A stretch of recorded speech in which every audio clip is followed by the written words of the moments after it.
But Thank we're gonna talk more about what's going on right now than in the past. But I do towards the end. I just want to show a couple panels of a few things I pulled up to share, so that people can have a quick resource, look back at some of the ideas as well. I think I'm gonna put us into speaker with you as the spotlight for everyone first, and then I'm going to hand it off to you. And All right. Well, thank you for having me. It's a delight, and I appreciate you carving out some time on your holiday weekend. I'm gonna share my screen and just kind of launch into it. This is, and I put that question mark there. I'm going to tell you the story of my most recent book, which started by my applying for a residency at the Newberry Library. And so I had to apply in the fall of 2021, which, required me to organize myself in a different way than I usually do when I start projects, because I had to propose the thing and sort of claim that I knew what I was going to do before I really knew what I was going to do. But I could tell them what I wanted to research at the library. And so I successfully submitted my application, and then I had to wait. So it's been this kind of ongoing thing of activity and then waiting. And so in the spring of 2022, I was accepted, but the residency would not start for another year. So I had kind of had this idea just sitting there waiting to be worked on. And so for the longest time, the project only existed as its title, which it never changed, and it's called Navigational Tools for the Willfully Lost. And I wanted to look at the books of Peter Appian in the Newberry Library. And Peter Appian was a mathematician in the 16th century, and he published a series of basically the same book, but he was trying to engage what he called the amateur scholar or amateur scientist. And so, and by that he meant sort of educated people, but so his Vovels were meant to help people do calculations on their own. So they were paper tools within his books. And so when I finally got to start the residency in March of 2023, I got this really nifty reader's card and this device, which I overused and found endlessly amusing. But while I was there, I had a carol and I could do some research. And you can see that keepsake in the upper shelf there. That's from the library exhibit that opened in the time that I was there. So I spent most of my time in the reading room, but there was also this wonderful pop-up exhibit that opened the week that I was there. And so I was also in the galleries looking at that exhibit a lot.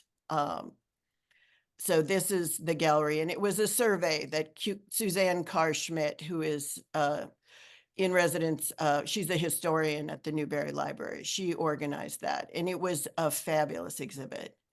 And even though it did put 3 of the Appians in the cases, they have 22 of the 29, so there were still plenty of them that I could look at.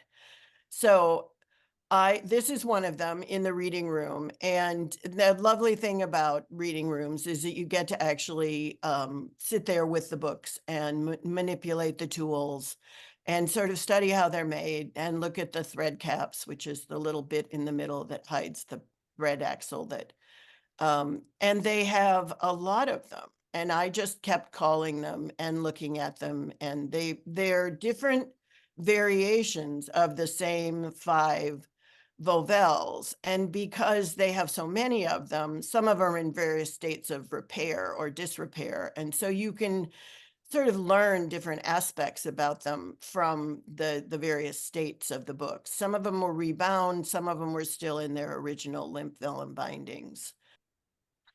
And so they move in various ways, and I made lots of kind of models of them and took a lot of photographs of them.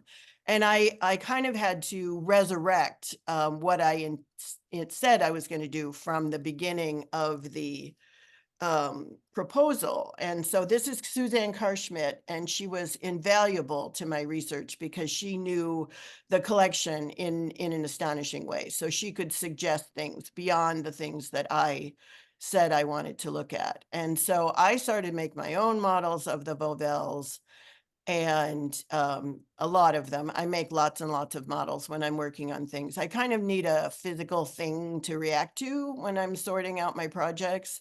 So these were pretty directly based on the Vauvells that I was looking at in the Appian book. But also while I was there, Suzanne resurrected the Edible Book Festival. So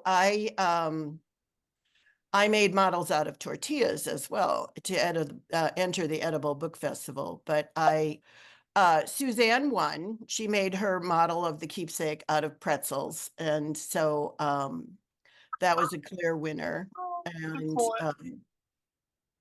then David Weimer was the other librarian at the Newberry who really helped me a lot. And he is the librarian in the map room. And so he was showing me all of these Portolan maps, which I am fascinated by, even though they didn't really relate to my project, but I loved looking at all of them. But the other thing I really loved about the maps was that they had all of these sort of extra illustrations in there. And this is just a wind face, which I managed to work into my own book. So I was pretty pleased about that. And then it was very intense. It was 30 days, and I spent a lot of time in the library looking at things and kind of really doing a deep dive into Appian's Cosmographia.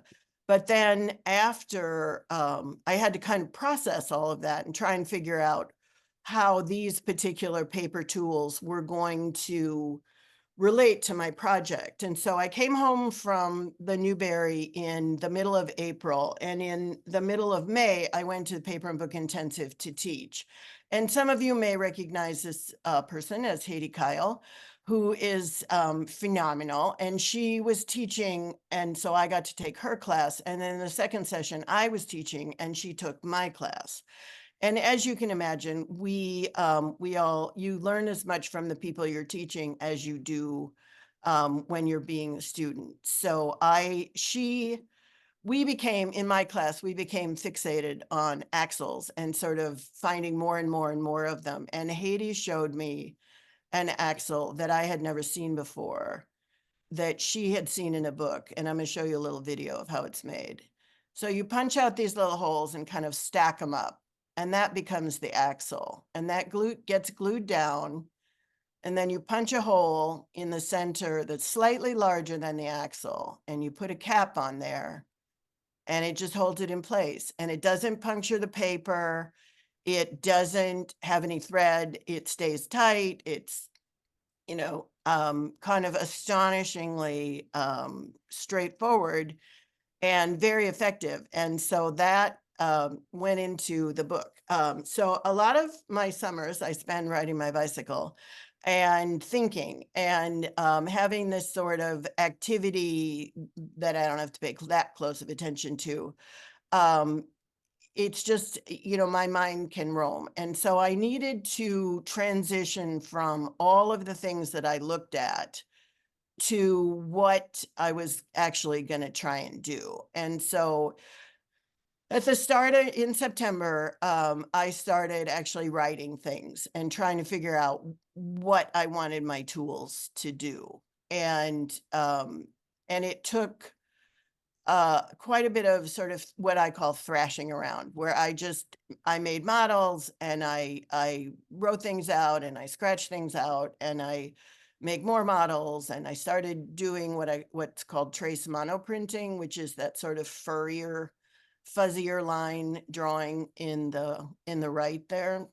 And so I wanted to have 5 tools because Appian had 5 tools. It was kind of an arbitrary thing, but I liked that kind of tie-in. And so I started thinking about what we need to navigate the various things and, climate change and various other things. And So that sort of started focusing things, and Vovels, of course, are round. So I have all sorts of ways of getting circular things, punches and compasses, and so these are my current favorites for getting what I needed for this particular project.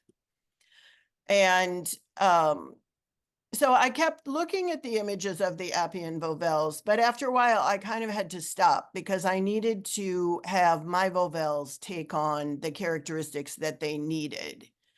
And so the other thing that was helpful was I went to the Paper and Book Intensive, not to the Movable Book Society meeting in the fall of 2023. And Sean Sheehy was there and a bunch of other people who make movables. And I showed him and some other people some of the working models of things. And it was really helpful to run things past Sean and sort of get his feedback about some of the devices and how I might make them work a little bit better. So this is a little video that shows you how trace monoprinting is done. And so that's an inked up piece of plexiglass. And then I have a template that I draw from the back, and it transfers this drawn line onto the paper. And you get kind of noise or blurriness from the plate that I find appealing. And I liked the lines that I get with that much more than a more straightforward drawn line. So I was using the computer to sort out my Vovels, but I didn't really want that super crisp line of a digital line that you can get in a design program. So I just kept laying things out and figuring out what went on one page, which page, and ended up, these are two of the more finished models. So this is one of them. It's the Respect Rewind clock. And the dates on the clock are all sorts of legislative or judicial advancements that are under threat.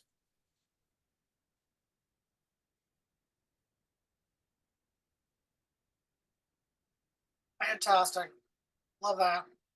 And then this is the second one, called the insignificance indicator, that to remind us that we're not the center of the universe, even if we think we are. And so all of these have those little axles that I was showing how to make, and also a kind of a thread cap version of my own that are referencing the Appian ones. And these are all the polymer plates that I use to print from. I do a lot of things digitally, but it's usually hand drawing things that I scan and then have made into polymer plates to print on my Vandercook. And so this is some of the printed pages. It's a 3-section book with 2 folios in each section. It's kind of chunky paper. It's BFK paper, plus the Vovels are added on there.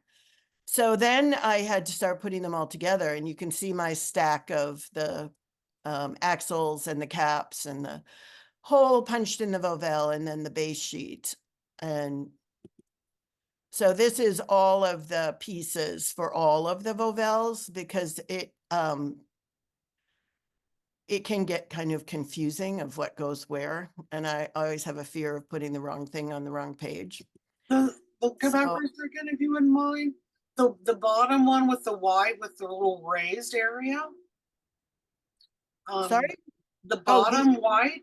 What's going on with those? That is a special axle that I needed to kind of raise it up off the surface. This is for the insignificance indicator. And so I had to, it had a kind of a double axle. So I needed to kind of cap and add another axle. So that's what that one is. Okay. So these decorated ones with the faces, those are the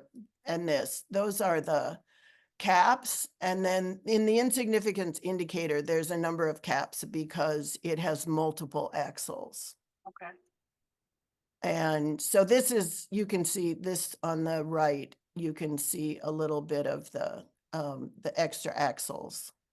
So there's one in the center, and then there's 1, 2, and 3 on the moving parts of that arm. Whereas this one only has a single axle and then windows to control the viewing. So this is the binding, and it's a slotted tape binding that it's actually done kind of in 2 parts, because it's slotted tape to attach the cover, but on the inside it's done as a kind of a long stitch sewing. And part of that was that I didn't want any show through between the sections, because it's not a sealed spine. And so there's a white liner inside that becomes the end sheet. And so I would sew the long stitch to the white liner and then slip the tapes through and then lace it into the cover. And the other factor on that was that this is a really lovely flax and abaca paper that Mary Hark made for me. But if you pull a thread through it, it tends to color the thread. It doesn't rub off in general, but it was definitely coloring the thread. And so I wanted to keep the color out of the inside of the book. And so finally, in late January of 2024, I finished the book and took it to the Codex Book Fair. So that's it on the left. And I made an error in printing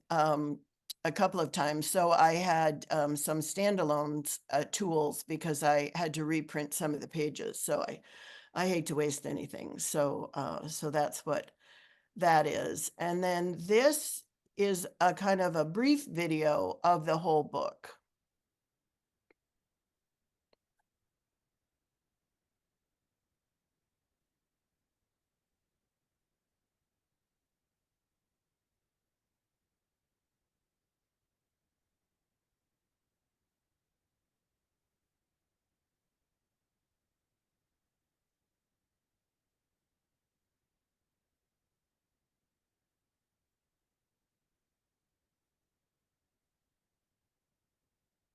Are the pages that are typed, are they letterpress, or how are they printed? Everything is printed letterpress. Good, okay, that's what I thought, but Yeah, and so then the base pages are printed on BFK, and this is the one with the multiple axles. And the Vovels themselves are printed on what's called chancery paper, which was the last of my stash of a paper that Tim Barrett made here at the University of Iowa Center for the Book. And that's a hemp and cotton paper. And it's more reminiscent of the papers that Appian's Vovels were printed on, but I didn't have enough of it to do the entire book. And so I just did it for the Vovels. And I'm gonna stop the share, but I didn't have this in the video, but this is the punching of the spine piece. So the sections are sewn in, Yes. and then the tapes, after the sewing, the tapes are slipped under the sewing, Yep. and then it's laced into the cover. What is your edition size? 25. And so this is the finished book. It's, it's a soft cover, and so that white liner keeps the gutter clean, and you kind of don't notice that it's not actually a finished spine. So, and the Appian books were also kind of, they were limp vellum bindings, and I didn't want to do a limp vellum, but I wanted something kind of reminiscent of that, a soft cover, not and they weren't huge books either. Mine is smaller than his, but so I use beefier paper, make it thicker. But I'm happy to take questions. I kind of raced through my slides faster than I was expecting, maybe, but so Wow. yeah, the book, the Layers edition. of thought. I love seeing the process, and I love you're keeping all the process stuff too, right? So you Yeah, and I use lots theory, of templates and, and the University of Iowa is keeping has my archive. It kind of goes to it in bits. But when I make things, I have kind of a bin that I throw stuff in. Because as I've said repeatedly, I make a lot of models. I make a lot of tests. And I just save all that stuff and it goes to the library and they can figure out what's what with it. yeah, But I think it's also useful for the students to have a connect with that process as well. And I love how important teaching is to you as well as making, right? You want to share a little bit about your teaching yeah, paths? I've been teaching at the University of Iowa Center for the Book since 1998, and it became an MFA granting program about 10 or 12 years. I don't know. I lose track of these things. Quite a while ago, but initially it was a kind of a more informal situation, but we've been offering the MFA for quite a while now, and we have some pretty phenomenal students come through our doors, and it's really exciting to work with them in a lot of different ways. And as I've said, I learn things from them as much as they learn things from me, and it's really over the years I've become much clearer about my own work just because I had to question students so much about theirs. When they're working on their thesis, it's like, why do they choose things? And one of the things that I often talk about is that when you're working on a project, you're making decisions all the time. And the important part is to pay attention so that you are intentionally making decisions rather than unintentionally making decisions. And this might have to do with what paper you use or why the book is the size that it is. All those things get decided.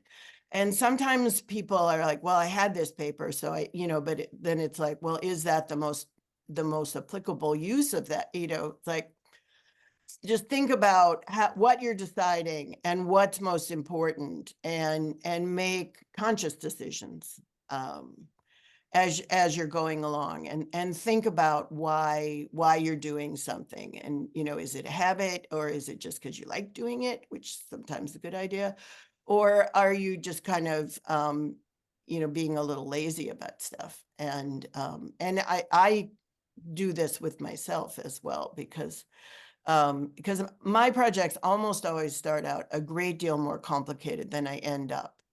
And as I go along, I kind of make sure that everything that's in there has to be in there, and rather than that it could be in there. If it needs to be doing some sort of job within the context of the book. And I do love movables and pop-ups and all of that kind of stuff, but I don't put them in just to have them. They have to be there for a reason.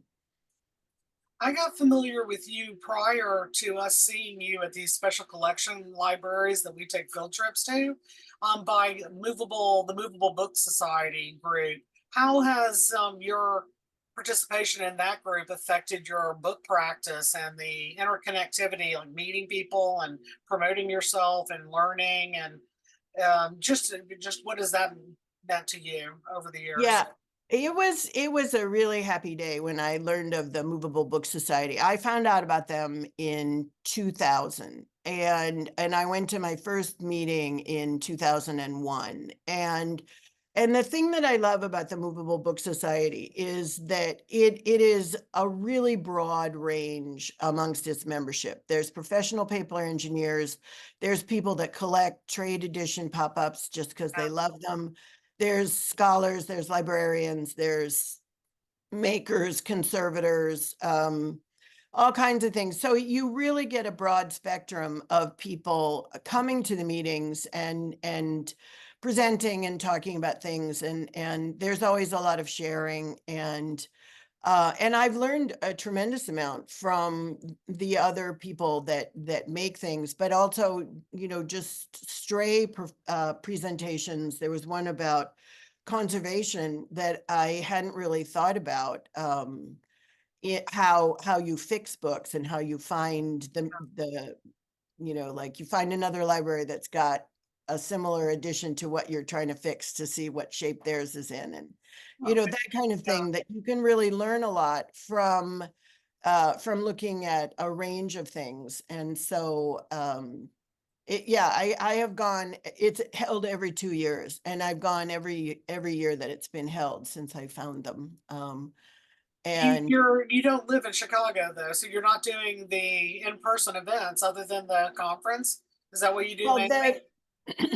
the conference is the only in-person thing that I go to. Okay, okay, The rest of the quarterly Zooms that are held, I mean, they're Zooms. They're, you know, yeah, Sean and I were the co-hosts when we started those because the pandemic delayed the 21 conference, so that we had to postpone it.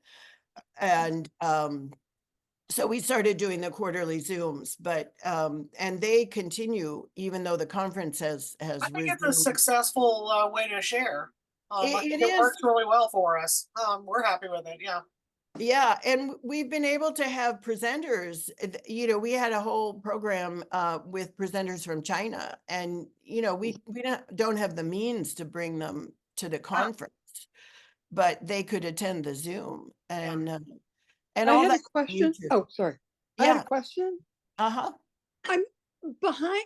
Oh, now I can see. It looked like there was a book hanging from the ceiling over your head behind Oh, you. Oh, there. Oh, that's a calendar from Japan. It's old now, but it's the year of the tiger. It kind of yes, covers but up shelving that's on there. Yeah. no, it Like it looked as comes though out of you my had head. something stuck on the ceiling. Yeah, yeah. It's Thank you. near the ceiling. Your work was just extraordinary. That was so. Thank you for walking us through it. That was Oh, beautiful. yeah, it's my pleasure. So in behind me, this is my studio. Side by side. We can So tell. on that side, that's the type. I have very little actual type, but I can set type. And then over there, hidden by lots of junk, is my Vandercook. And I'm at one of my 2 work tables. This is the seated one, and then I have a standing one over there. Mm, You can mm. see that. Fantastic, yeah. And I now live alone. When my kids grew up, I moved, and this is the first house that I bought that's just for me. And so a major part of my decision was this room that I'm in, which would be a family room. It's sort of me and my studio family. And so the press is here. You know, it's an SP-15 Vandercook, which, if any of you know Vandercooks, it's a fairly small one, but it still weighs 700 pounds. And so they were able to bring it in. It's a lower level, but there's a walkout so that I have light. And during the pandemic, this is pretty much where I spent my days, every day, all day.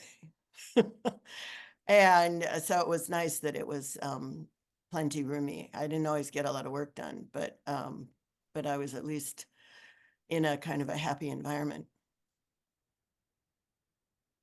Nice. I'm going to reclaim host and show a couple of the works that we've seen at some of our events that we did. Okay. New England Book Artist does a few field trips, usually once a month if we can. I'm just gonna. Yeah, so here's your website, and it really does cover a whole lot. And we have seen, I think we saw 3 different books at the Fleet Library at RISD. We saw, let's see, the Little People's. Let me move this aside so I can scroll. There we go. Okay. This I'm gonna just go down to this for one first because this is one that most people who saw it will probably be like, oh yeah, I remember this one. This is this Oscar Wilde in Earnest and Out with the faces that are just fantastic, and they have the little movable. You can hold them on either side and turn them, or one side and turn them. Can you tell Yep. us a little bit about this and a little Yeah, bit about your process on how you're thinking it through here? This is well, fantastic. I had been working with Shakespeare's tragedies for a while, which that's a whole different rabbit hole that I fell down. But and I felt like I should kind of take a break. But I only with Shakespeare did I start working with someone else's text, and obviously Shakespeare is long dead and in the public domain, so that I can kind of do what I want with it without having to have permissions or any of that kind of thing. And so I've always been fond of Oscar Wilde's plays, and he also is in the public domain. And his sense of humor and all of that has always appealed to me. And so I I wanted to do something with him, and I've read a lot of biographies of Oscar Wilde, and it's a pretty tragic story because, his homosexuality was used as to put him in prison, and basically ruined his life and his career. It's sad to think what more he might have done if that hadn't happened. But one of the things that I remember reading about him was that he often tested lines for his plays when he was at parties. And so I took to thinking of all of the characters as just versions of him. And so I decided that I would The Importance of Being Earnest is my favorite of his plays. And so I took 5 of the characters from The Importance of Being Earnest and found lines for each of them that I thought most typified their character and also pretty funny. And then I found kind of companion lines from other of Oscar Wilde's writings. And I also discovered there's a lot of things attributed to Oscar Wilde that he never actually said, but they're pretty good. And so when I started drawing the faces, I think you can tell from the 2 photos at the bottom that basically it's the same face. It's just costumed slightly differently to make all of them into characters other than Oscar Wilde. And so when you turn the Vauvel, the lines go through the mouth, and so you turn it over and you get his kind of commentary, or not rebuttal, but companion remark to whatever the play character is saying. And so it's fairly large. They're about 13 inches tall. So they're kind of the size of a face. I mean, maybe a little bigger than my face, but I wanted them to kind of have a presence to sort of stare They back at. do. They have a strong presence. They've stayed in my mind. I remember needing to turn them more than once each.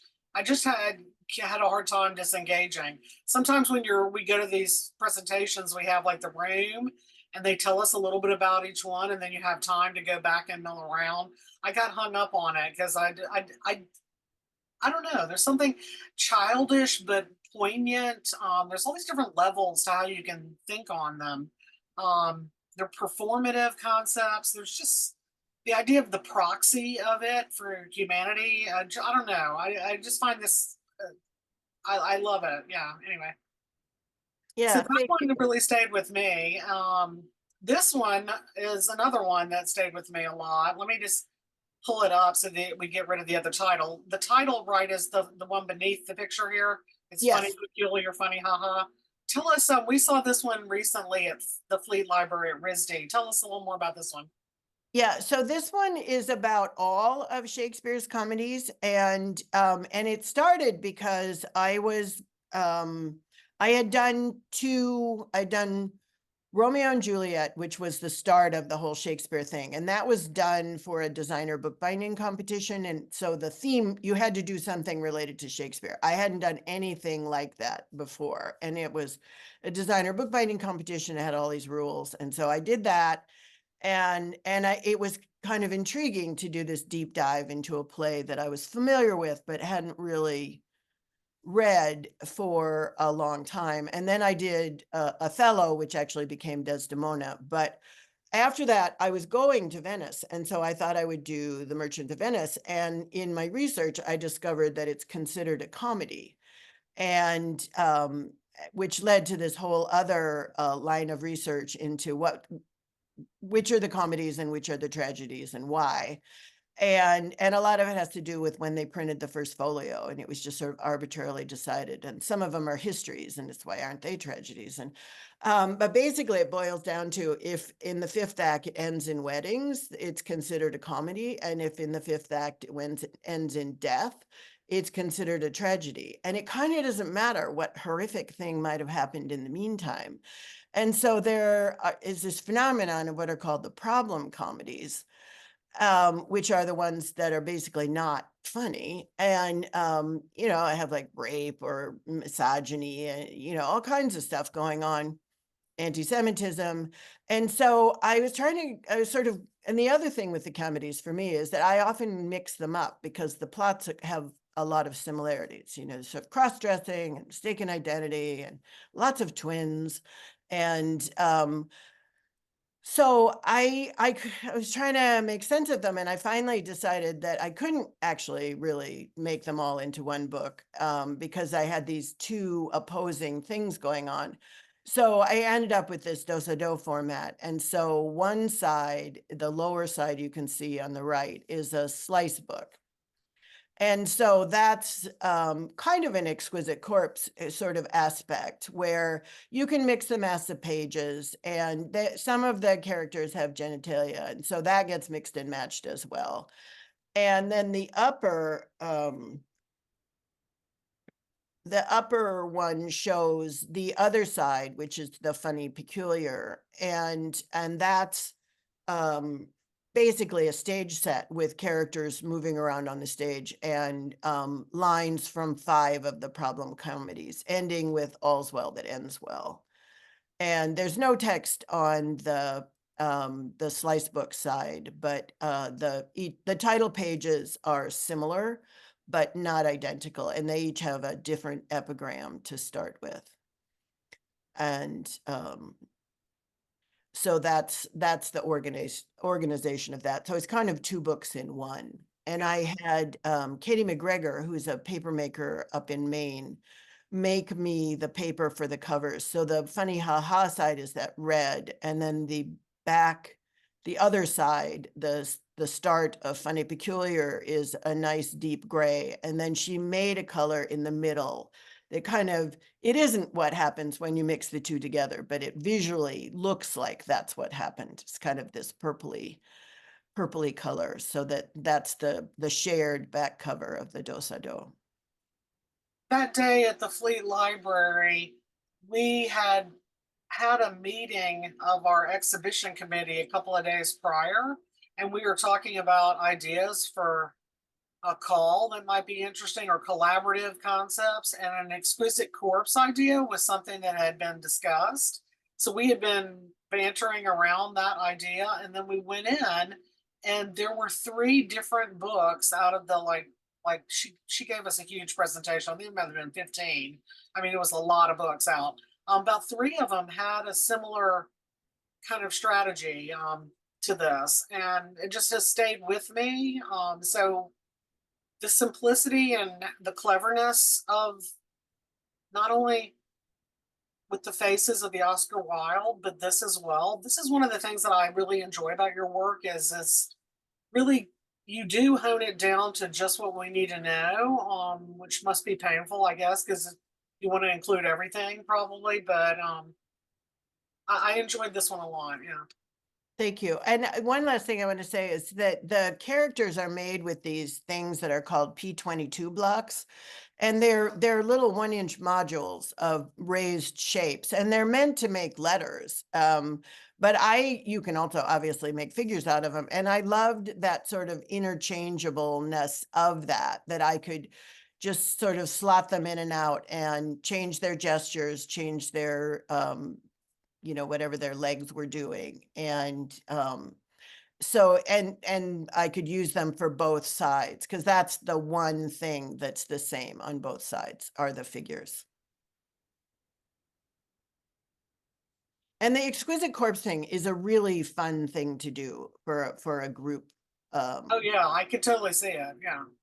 This was one that we saw at Wellesley, All Sorts. I'm just gonna slide that one up. Yeah, there you go. Wellesley, I can't remember, Clapp, is it the Clapp Library? Is that the name of the library? Yeah, I think so. yeah. Yeah, Ruth Rogers gave us a really nice presentation of a whole lot of stuff, but this was really a fantastic, really nice to see it in person. Yeah, this is I don't know. I'm a very fickle person regarding what book is my favorite, but I've always had a great affection for this book. And in part, I did this book as the first coffee resident at the University of Florida, which is an ongoing program that they have to bring somebody in and do research in the library and then do a project related to it. And the year that I did it was the first year, and so they were still kind of working out the bugs. And so I went and spent 6 weeks in Florida in the summer, and my charge of the residency was to look at this huge collection of citrus labels that they had, and which were just beautiful. And I found out that the fruit buyers bought the fruit usually somewhere in Ohio from the labels. They never actually looked at the fruit. And so these labels were important. And they were also ways of coding the quality, like a blue label meant that it was first quality and red was second, and all these things. And so and there were all these wonderful design motifs and patterns and things. And so I spent the first week in the library just looking at all of the labels. And on my drive down there was when the Supreme Court made the ruling legalizing gay marriage in the country, the whole country. And so this whole thing of labeling and sorting and was kind of in my mind all along. And so the rings that are on each level of the tunnel book, they get smaller as it goes back, and they're alphabetical listings of words that are used to describe people that are positive, negative, and neutral, and it goes through the alphabet twice. And so I worked with Ellen Knutson on this project. She's the printer there and the administrator of the coffee residency. And this really was a joint project because her skills with Illustrator and everything else just meant that we actually accomplished the thing within the 6 week time frame. So I designed it. She figured out how to turn it all into digital files, and we sent off and had polymer plates, and then we printed, and we even had half of them assembled by the last day that I was there. And then we put the rest of them together on our own. But it was a pretty whirlwind thing. But one of the things that's kind of fun about those sorts of projects is you just have to make decisions. You just have, you don't have the luxury of months and months to kind of think about stuff. But I had Ellen to bounce all my ideas off. And so it was kind of my project with a great deal of help from Ellen. And so I insisted that she sign them as well. Yeah, and it's the coffee residency as in terms of I was given a few copies, but I was basically paid to make them this edition. And then later they had all these copies they weren't quite sure what to do with. I think we made 40 of them or 35 or something like that. So they gave me a whole bunch that I could donate to whatever library I wanted to. And that's why Wellesley has one. Because initially they weren't for sale because I didn't have very many of them. And then so Wellesley was also another library. Ruth Rogers bought books for me very early when I was starting. And so I kind of was thanking the various places that had been helpful to me. And so I've been able to place it in a lot of libraries, which is kind of fun when you contact people and it's like, I have a book and you can have it for free. They get excited when you give them stuff. Yeah. Yeah. So it's been funny, the various reactions. Wow. Thank you so much for giving us so much insight into how you think about it all. We're a very new arts group, so we have a long way to go, but we love being able to have enough money and interest to invite people that we are starstruck by. We're very, very excited to have you come today, and hope you continue to follow us on Instagram and see what we're up Yes. to. Absolutely. No, and it's a pleasure, it's nice to hear that, when your book goes to a library, you wonder if it ever comes out of the stacks again. So it's always nice to hear that that they get seen. They definitely do. I know at first when we first started doing some of these, we would say, "Oh, we're excited. Whatever you choose, we'll love." But in the last few years, last 2 years, we've been directing them a little bit more. So, giving them topic ideas for topics in general, and you keep coming up. So, I'm glad. It's always fun to see it. Yeah. All Thank you right. so much. Thank you. Does anybody else have questions? I could only say, studying with you, Emily, must be such a joy. You're so inspiring. It really, even thank now you. in this presentation, I found your work is spectacular. And I am Thank you. inspired. Thank you. Yeah. Yeah. I think sometimes my students think I'm a little too strict. They'll That's understand why that's good in the future. no, yeah, exactly. Exactly. It's And paper engineering. You got to follow the rules or it's not going to work. right. Well, and there's a lot of us that teach at the Center for the Book, and which I think is a real asset because there's a lot of ways of teaching and a lot of approaches to people's work. But the one through line that we all have is that we want things to be well made. And so the strictness especially comes, I teach bookbinding 1 as well as artist books. And it's astonishing how people are surprised to discover it's hard to fold a piece of paper in half accurately. And so, the bookbinding 1 is just a lesson in humility for most of our students because we start with pamphlets and accordions and they discover how bad they are at it. And Yep. but it's a practicable skill, and Yeah. that's where the strictness comes in. It's just like, and in bookbinding 1, you can remake things endlessly to improve your grade. But yeah, people get things back and they're just like, wow, you're really harsh. And I'm like, yeah, you'll thank me later. Awesome. Thank you Okay, so much. thank you. Enjoy your weekend. Thank See you you. guys next month. Bye. Bye.